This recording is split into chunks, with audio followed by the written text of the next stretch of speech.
Graça e paz, igreja. Salve. Vocês estão bem? Que bom. Bom, só também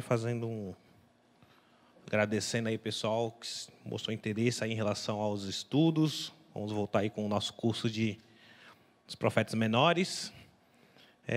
Felizmente, nós esgotamos. Algumas pessoas já me chamaram aqui. Mas pode continuar chamando, porque, como o Vitão falou, pode ser que haja alguma desistência, algo assim, e logo teu nome já vai estar lá. Mas é daquele jeito, né? Muitos serão chamados. Então, não vou garantir que você, dando seu nome, você vai participar, mas faremos o máximo para atender a todos, tá bom? Então, precisando, querendo, tendo interesse, por favor, chama lá. Se não tiver um contato, só chamar lá no Zap. No grupo do Comunhão, aqui da igreja, que também estou lá, beleza? Então, vamos para a mensagem. Hoje eu vou falar sobre um tema que é essencial para todos aqueles que se dizem cristãos. Hoje eu vou falar sobre justificação. Então, irei para o Novo Testamento, que lá na carta aos Romanos, o apóstolo Paulo cita alguns pontos necessários para a gente entender melhor sobre a justificação. Então, lá na carta aos Romanos, se quiser já ir abrindo, no capítulo 3, Paulo dá esses passos, alguns passos a seguir. Diante disso, o título dessa mensagem, que você que está anotando aí, você que está em casa também, vai no passinho de Romanos para entender a justificação. Vai no passinho de Romanos para entender a justificação. Isso aí. Vamos ver quais são esses passos para a gente entender um pouco melhor da justificação. Mas antes de irmos para o texto, vamos entender algumas coisas sobre o contexto, um pouquinho da escrita de Paulo. Lembrando que isso é uma carta. Então, Paulo direcionou para alguém. Paulo escreveu para alguém. E esse alguém que ele escreveu, ele não tinha um contato pessoal. Ele escreveu para uma igreja, ou para várias igrejas, que era geograficamente importante. Por conta ali, Roma, né? O eixo do Império Romano, eixo central do Império Romano. Estratégico, um ponto estratégico para a divulgação e propagação do Evangelho, mas na qual ele não tinha um contato direto. Ele não tinha nenhum vínculo afetivo ou pessoal com essa igreja. Então, ele passa grande parte dessa obra se apresentando, ou melhor, expondo a sua teologia. Ele expõe aquilo que ele acreditava com uma carta de apresentação.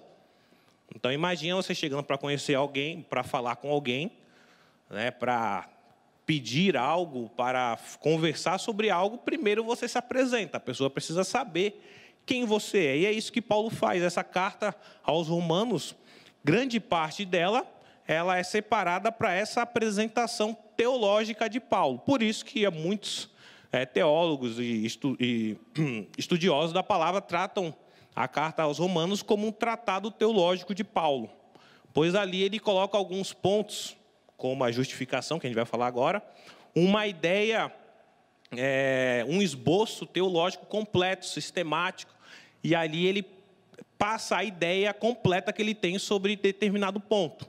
Justificação é uma delas. E esses leitores, essa igreja ou essas igrejas que se encontravam lá em Roma, essa igreja era composta por judeus, em sua totalidade ou na sua grande maioria. Porque Paulo vai falar diretamente para os judeus. Alguns pontos são específicos para os judeus. Então, esse é o contexto, esse é a situação, a realidade da escrita de Paulo. E aí, nesse trecho que a gente vai falar, começa ali no capítulo 2. No capítulo 2, do capítulo 2, versículo 17 ao capítulo 3, versículo 8, Paulo, ele ataca a soberba, a altivez e a hipocrisia dos judeus. Por quê? Esses judeus, eles se achavam melhores do que os outros, porque eles tinham o monopólio da palavra, tinham o monopólio da lei, e também por carregarem na veia a linhagem abraâmica.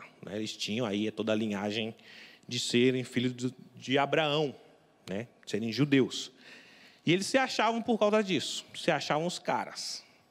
Tanto que lá no capítulo 2, versículo 19, só para vocês verem, Paulo fala, você está convencido, está falando para os judeus, você está convencido de que é guia de cegos, luz para que estão em trevas, instrutor de insensatos, mestre de crianças, porque tem na lei a expressão do conhecimento e da verdade. Então eles se achavam guias, se achavam instrutores, se achavam mestres, se achavam luz, porque eles tinham essa linhagem de Abraão, porque eles tinham esse monopólio da palavra, da lei.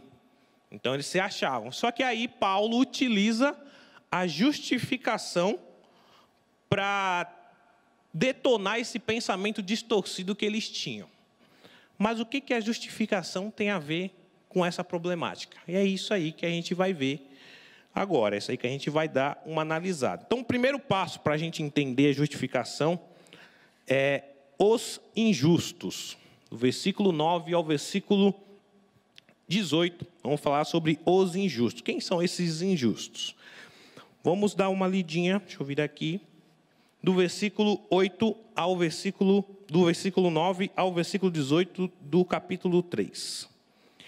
Que concluiremos então? Aqui Paulo também já se coloca no bolo, lembrando que Paulo era judeu. É um judeu falando para judeus. Que concluiremos então? Estamos em posição de vantagem? Não. Já demonstramos que tanto judeus quanto gentios estão debaixo do pecado. Como está escrito? Não há nenhum justo, nenhum sequer. Não há ninguém que entenda, ninguém que busque a Deus. Todos se desviaram, tornaram-se juntamente inúteis. Não há ninguém que faça o bem, não há nenhum sequer. Suas gargantas são um túmulo aberto, com suas línguas enganam. Veneno de serpente está em seus lábios. Suas bocas estão cheias de maldição e amargura. Seus pés são ágeis para derramar sangue. Ruína e desgraça marcam seus caminhos e não conhecem o caminho da paz. Aos seus olhos é inútil temer a Deus. Olha as palavras de Paulo. Ele começa já falando da realidade dos judeus. E o que ele faz? Ele pega um catadão de vários textos do Antigo Testamento. Do versículo 10 até o versículo 18, ele usa diversas citações de Salmos, um texto de Isaías, e termina não, na verdade é o primeiro versículo ali, com Eclesiastes 7:20, quando ele conclui que não há nenhum justo sequer. Não há um justo, nenhum sequer. Isso aqui, essa frase, é Eclesiastes 7:20. Então ele pega um monte de versículos de Salmos, pega Isaías, pega Eclesiastes e conclui: não existe um justo sequer. O que ele está fazendo ali? Os judeus estão falando que são justos, que são os caras que são superiores porque eles têm a lei, porque eles têm as escrituras. Aí Paulo vem, vocês falam que vocês são justos por causa das escrituras, mas a própria escritura fala que vocês são injustos. A própria escritura fala que vocês são pecadores. E aí é o primeiro embate de Paulo para essa galera que ele nem conhecia. Já chega aqui com os dois pés no peito. Paulo usa a escritura para falar da nossa realidade. Aí ele coloca, que é uma outra cutucada que Paulo dá. No começo ele diz, cadê? Tanto judeus quanto gentios. Ele coloca judeus e gentios tudo no mesmo saco. Colocam tudo no mesmo patamar. E fala, vocês são tudo igual, pecadores. Isso aí para judeu também é uma afronta tremenda. Como você me compara com gentio? Mas Paulo deixa claro, vocês tudo, nós tudo, que aqui ele coloca nós judeus, somos tão pecadores quanto gentios. A Bíblia mostra isso, as Escrituras mostram isso. E aí, isso também é mais uma cutucada de Paulo para com os judeus. Eu gosto de uma explicação dessa passagem, dada pelo teólogo Marvin Pate, que diz o seguinte: encontramos aqui a declaração clássica de depravação total, a convicção de que em todos os aspectos o ser humano sofre o impacto do pecado, em sua mente, em suas ações, em suas palavras, em seus relacionamentos, em sua atitude em relação a Deus. Então, o que Paulo faz? Simplesmente expõe a realidade do ser humano. Somos pecadores injustos. O primeiro passo, a primeira coisa a se fazer, o primeiro passo a dar é reconhecer e aceitar que somos injustos por natureza. Esse é o primeiro passo para a gente entender a justificação.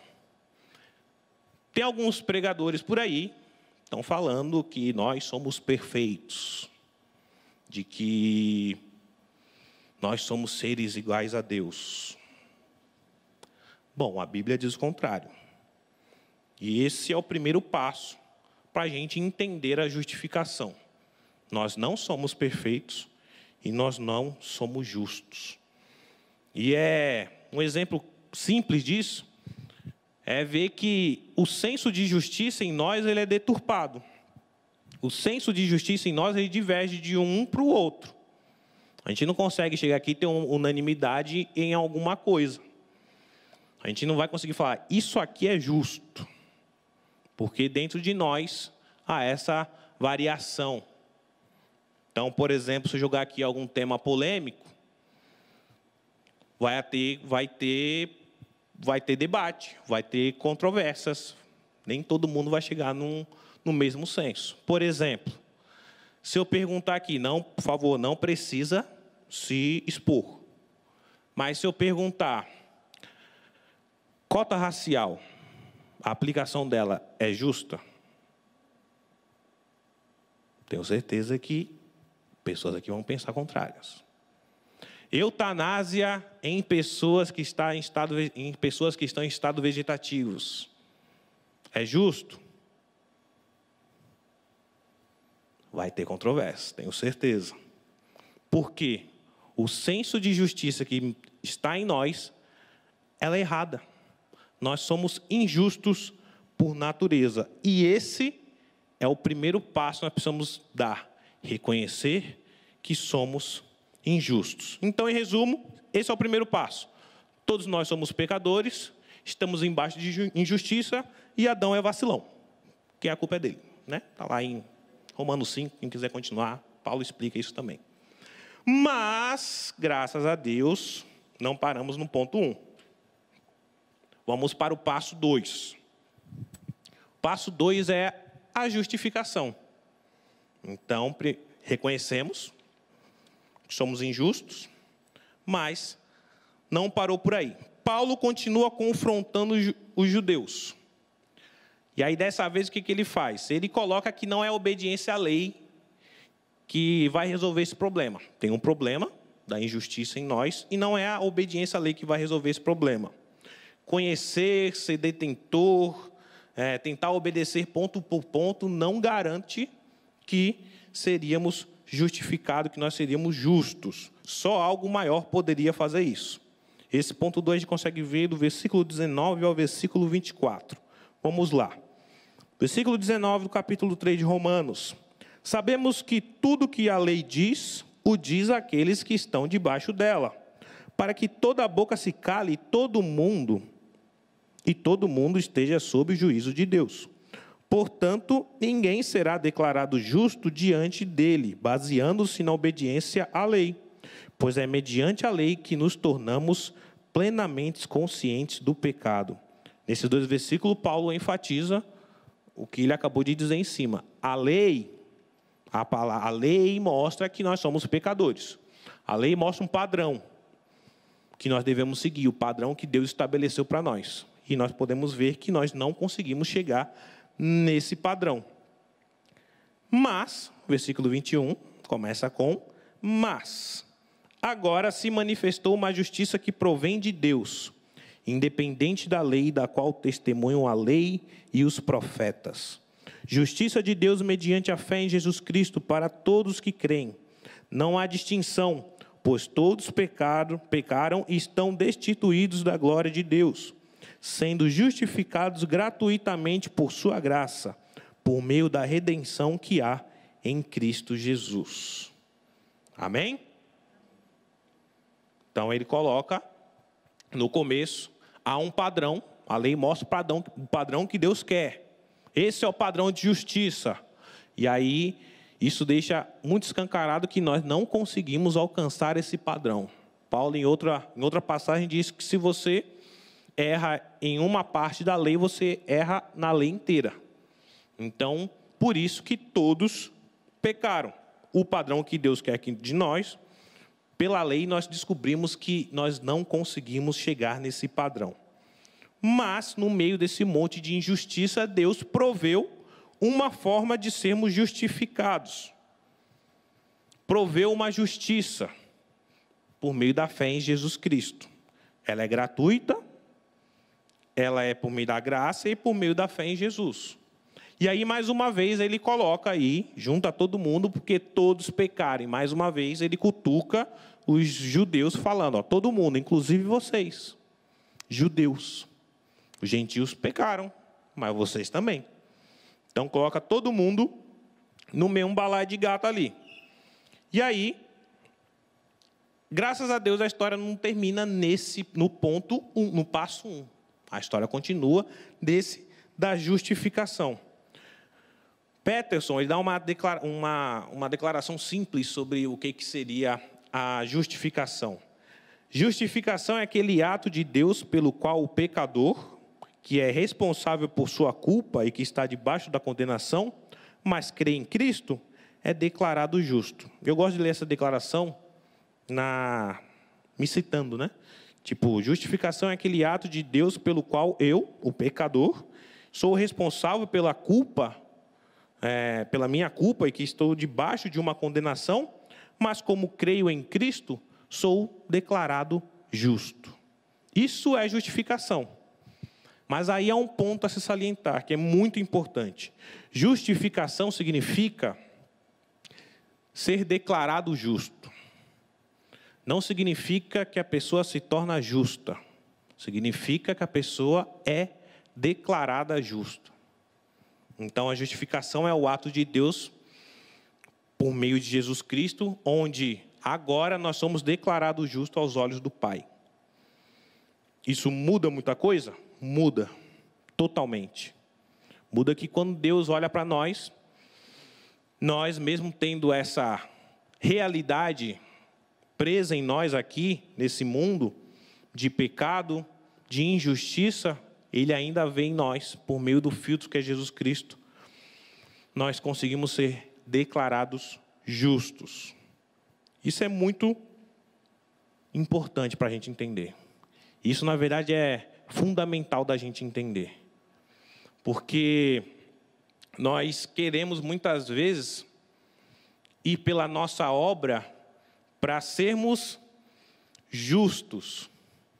Mas a Bíblia aponta que apenas por meio da fé nós somos declarados justos. E a cutucada de Paulo aí para com os judeus é dizer que não é por obra, não é pelas tentativas frustradas de obediência à lei, não é por linhagem de Abraão que eles seriam declarados justos. O que ele faz com isso?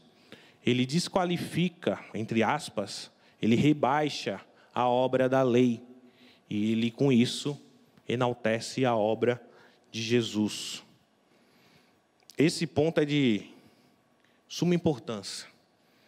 Porque quando nós entendemos isso, isso instiga a nossa fé. A nossa fé é que traz a justificação. A fé em Jesus Cristo.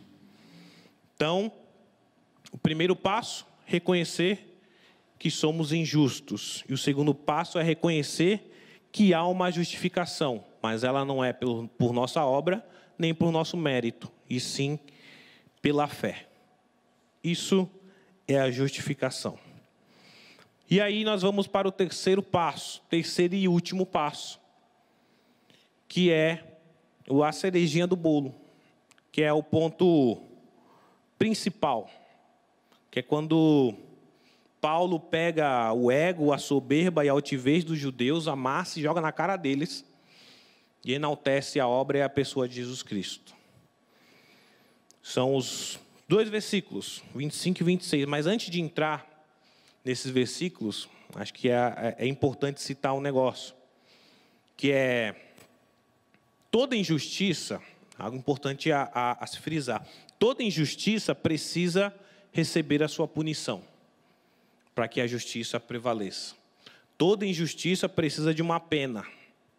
Toda injustiça precisa que Deus pesasse a ira sobre para que de fato ele fosse justo.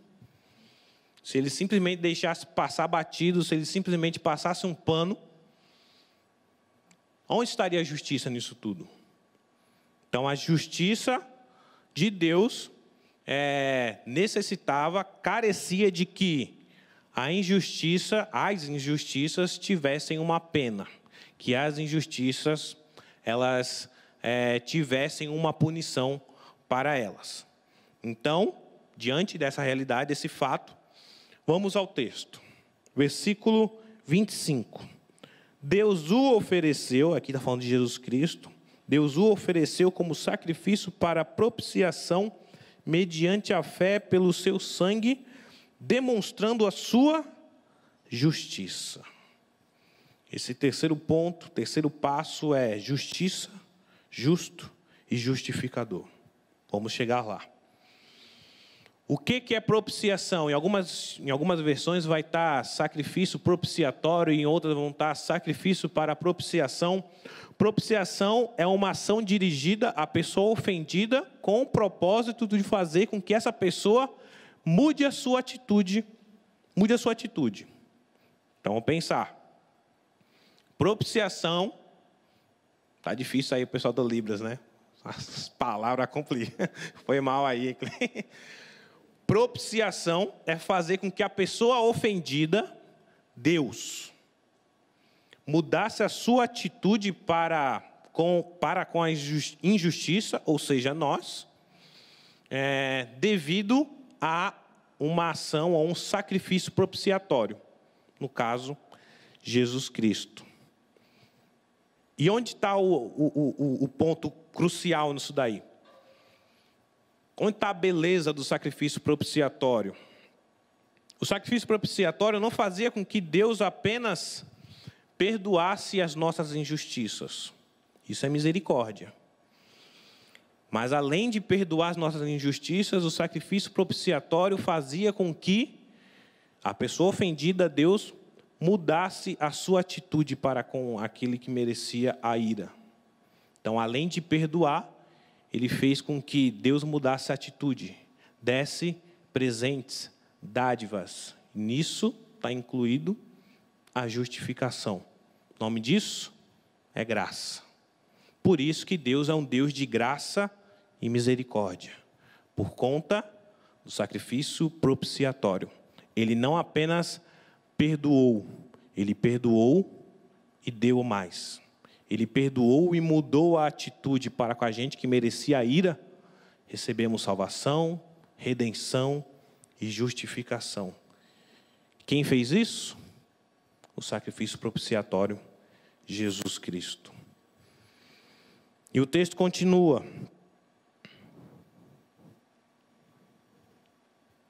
Em sua tolerância, havia deixado impunes os pecados anteriormente cometidos. Mas, Rafael, você não falou que para a justiça ser feita, a injustiça tinha que receber uma pena, tinha que receber uma punição? A ira do Senhor não tinha que cair sobre as injustiças? Tinha. E aí ele continua. Em sua tolerância, havia deixado impune os pecados, as injustiças anteriormente cometidos, mas no presente demonstrou a sua justiça, a fim de ser justo e justificador daquele que tem fé em Jesus.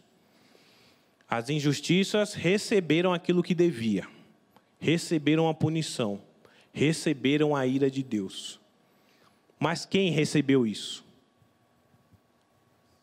O sacrifício propiciatório. Isso faz sentido quando a gente lê lá em Isaías 53:5.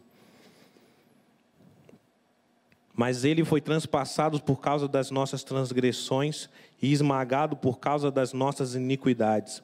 O castigo que nos traz a paz estava sobre ele, e pelas suas pisaduras fomos sarados. Trazendo para o nosso contexto aqui. Mas ele foi transpassado por causa das nossas injustiças e esmagados por causa das nossas injustiças. O castigo que nos traz a paz estava sobre o sacrifício propiciatório. E pelas suas feridas nós fomos sarados. As injustiças receberam aquilo que merecia, mas não foi em nós. E isso é obra do Senhor. Daí está a beleza da justificação. As injustiças não ficaram impunes. As injustiças não passaram batido. Elas receberam aquilo que mereciam. Mas nós merecíamos isso. Mas o sacrifício propiciatório fez um favor para nós. E com isso o Senhor revela as suas três faces. Primeiro, que ele demonstra a justiça real. Fora do Senhor, o que se tem são meras sombras distorcidas do que a justiça é. Somente em Deus existe justiça. Somente no Senhor há justiça.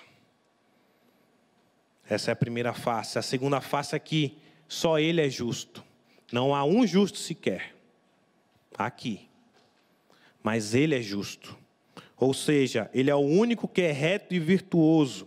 Manifesta integridade, pureza de vida, justeza quanto ao sentimento e ação, e o único que consegue andar em conformidade com um padrão de perfeição. Ele é o único justo. Essa é a segunda face. E Ele também é o justificador. Ele é o único meio pela qual nós podemos ser declarados justos. Ou seja, justificados. Não tem nada que a gente faça, não tem nada que a gente deixe de fazer que possa fazer isso. Pois existe apenas um que é justificador. E com isso, Paulo encerra uma caminhada que demonstra a eficiência e o poder da justificação contra aqueles que estavam tentando usurpar a glória que era de Deus. Depois disso, Paulo continua batendo na tecla. Se você continuar lendo, eu convido você a continuar lendo até o final do capítulo 4 de Romanos. Ele vai continuar batendo na tecla que a justificação é mediante a fé. É por meio da fé.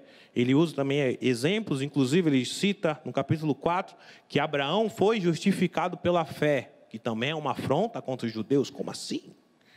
Falando do meu pai, Abraão, mas Paulo dá lá a sua deixa. Mas até aqui, Paulo resume os passos que os judeus precisavam saber, precisavam entender, para entenderem a justificação. Primeiro, que não é porque eles são descendentes de Abraão que eles são justos.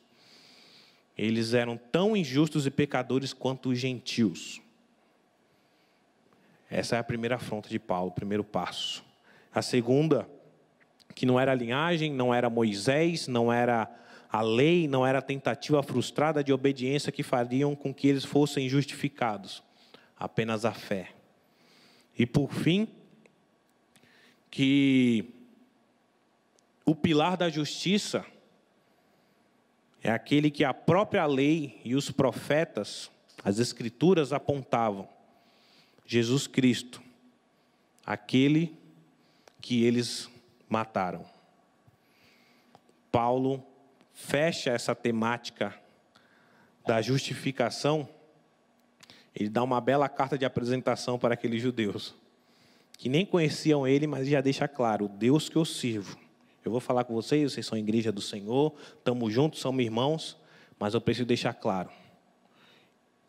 Também sou judeu, Paulo falando, também sou judeu, sei no que vocês acreditam, sei quais são as bases fortes da nossa religião, mas eu preciso dizer que acima disso tudo há um Deus. E esse Deus se chama Jesus Cristo. E o que isso serve para nós hoje? O que a justificação tem a dizer a nós hoje? Ao entrar nesse tema, ao falar sobre justificação, ela coloca todos nós no nosso devido lugar. Somos todos pecadores injustos, carentes, única e exclusivamente da graça de Deus, mediante a fé em Jesus Cristo, para sermos justificados. Tudo isso coloca a gente no mesmo patamar, todos nivelados por baixo. Não sou melhor do que vocês não são melhor do que eu, estamos todo mundo junto no mesmo barco.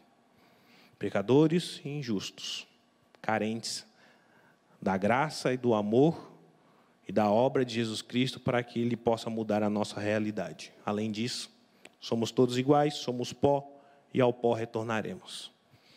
E isso traz alguns exemplos alguns ensinamentos para nós hoje. Vivemos em tempos de carteirada, não é? Temos aí grandes exemplos de pessoas que, por aquilo que ela tem, por aquilo que ela faz, ou até pelas pessoas que elas conhecem, dão carteirada se achando melhor do que os outros. Quem é que se lembra do caso do Alphaville lá? Do cara que desrespeitou o policial, porque morava em Alphaville. Mora em Alphaville, você ganha R$1.000, eu ganho 300 mil. Você lembra disso? Se achando melhor do que o outro porque ganha mais. Ou se acha superior pelo que faz. Tivemos um caso recente também, lá no Rio de Janeiro. Cidadão não. Engenheiro civil. Olha aqui, credencial, hein? Se acha superior porque exerce uma profissão que ele julga ser melhor do que, naquele caso, de fiscal. Olha só. Ou até se acha melhor pelas pessoas que conhecem. Tivemos um caso até pertinho agora, ali na praia, do desembargador, acho que está mais fresco na memória. Também tinha, porque a pessoa era desembargador, né? Mas também tinha... Sabe que eu conheço? O secretário. Fala com ele aqui. Pessoas que se acham melhor do que as outras, pelo que se tem, pelo que se faz ou por quem conhece. Isso não pode... A justificação traz esse entendimento, precisa trazer esse entendimento para a igreja. Que não é dinheiro, não é status, não é visibilidade... Nenhum conhecimento que a gente tem pode fazer com que a gente se sinta melhor do que o outro. Somos todos iguais. Todos necessitados do Senhor. E a justificação joga essa verdade na nossa cara. Além disso, nos faz entender que não há e não haverá outra esperança de justiça que não seja no Senhor. Não há justiça em uma pessoa, não há justiça em um líder, não há justiça em um movimento, não há justiça em uma entidade. A única esperança de justiça que a gente tem é no Senhor. Por melhor que a pessoa seja, ainda o senso de justiça dela é deturpado pela sua natureza adâmica, pela sua natureza humana. O único meio de obtermos a justiça, o único meio de vivermos a justiça é no Senhor. Por isso, devemos sempre buscar a justiça de Deus para a nossa vida, buscar a justiça de Deus para a nossa cidade, buscar a justiça de Deus para o nosso país e não esperar que isso venha de terceiros. O Senhor é o pilar da justiça. Amém? E por fim, a justificação nos faz entender e precisa mexer com o nosso coração que essa obra que Ele já fez em nossas vidas é motivo suficiente para adorar, glorificar e agradecer o Senhor por resto das nossas vidas. A gente merecia a ira, a gente merecia uma punição. E o salário do pecado é a morte. Além de nós não recebemos a morte, nós recebemos várias dádivas, muitos presentes. E uma delas é poder ser declarado justo. Isso já é motivo suficiente para você viver uma vida de agradecimento e não de pedinte. Nós, a obra de Jesus em nossas vidas, tem que nos fazer ser adoradores, gratos, reverentes, porque a obra dele já fez muito mais do que a gente merecia. Então, o meu desejo para essa mensagem é que nós, seguindo esses passinhos de Romanos, consiga, como igreja, ser mais humilde um para com o outro, e mais reverentes, gratos e adoradores para com Deus. Amém, igreja? Que nós possamos viver isso agora e até a gente estar com Ele lá. Amém? Vamos ficar de pé?